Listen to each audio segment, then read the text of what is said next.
What's up? It's your big homie Kev.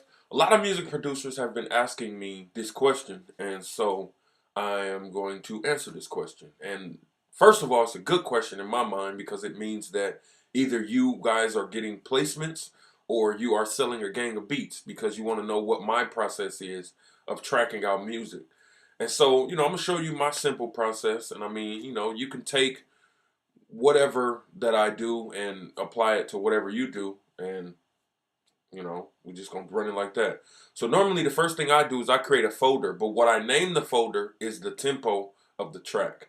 So as you can see here, the track is 117 tempo. Now I'm not really gonna track out a whole beat. I'm just gonna track out, a couple of drum sounds just so you can see exactly how I do it. And so what I normally do is I start with the first sound, and as you can see, this light down here,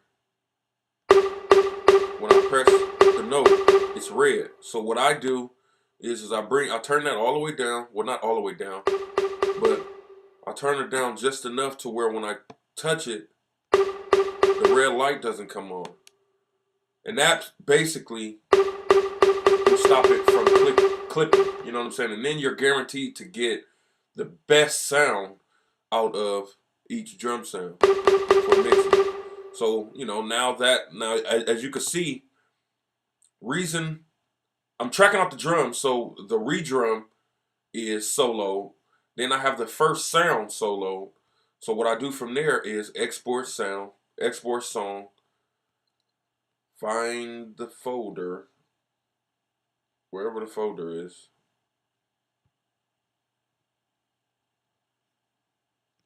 Let me see. Alright, so find the folder. And I believe this is a percussion snare. I'm just gonna say percussion snare. And then I save it. I usually make sure it's 4416. And then I export. And then it's just that simple. And then I go on and on and on, So now when it comes to my kicks, I like when I use more than one kick, I label them, by just because I want the engineer to know how I mixed the track or how I made it sound, when it came to, creating the beat. I label the kick, the most dominant kick, I would name it kick one. The second kick, if I'm only using three, the second kick is usually the kick that's, second most dominant. And then the third kick is the one that's the least dominant. So I named them kick one, kick two, and kick three. So the engineer knows that kick one needs to be the one that's on top. Kick two needs to be slightly in the middle, and kick three needs to be on the bottom. And it's the same thing with snares. It's the same thing with claps. If I have three claps, it'll be clap one, clap two, clap three. If I have three snares, it'll be snare one, snare two, snare three. And then like percussions, I just name them percussion one, percussion two, percussion three. And then, of course, hi-hats, you label those hi-hats, or whatever. And then when you get to the instruments, I mean, it's just as simple as naming the instruments. As you can see, this is a sine bass. So, I can name this sine bass or 808 bass or, something easy. Basically, I make it real easy so the engineer doesn't have to call me and say, well, what do you mean? What does this mean? Like what does this sound? What is this? I used to have engineers calling me all the time, like, well, it says synth one, synth two, and synth three. What does that mean? And then I have to explain to them, well, synth one is the most dominant synth. Synth two is the second most dominant synth. Synth three is the third most dominant synth, and so forth.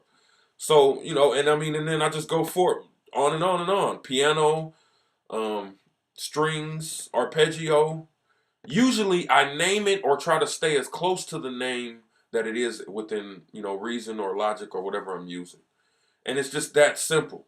So again, shout out to you if, you're selling beats, if you're getting placements, because a lot of producers have been asking me, what is my process for tracking out? And, basically I have to stop assuming that every producer is advanced, because there's a lot of beginning producers that are, you know, checking out the videos and everything like that. And, you know, I'm making it simple for everyone to be able to learn every time I put up a new video. So subscribe to this video, hit the like button, and if you haven't already, go to luxuryloops.com, download your free loop pack, and peace.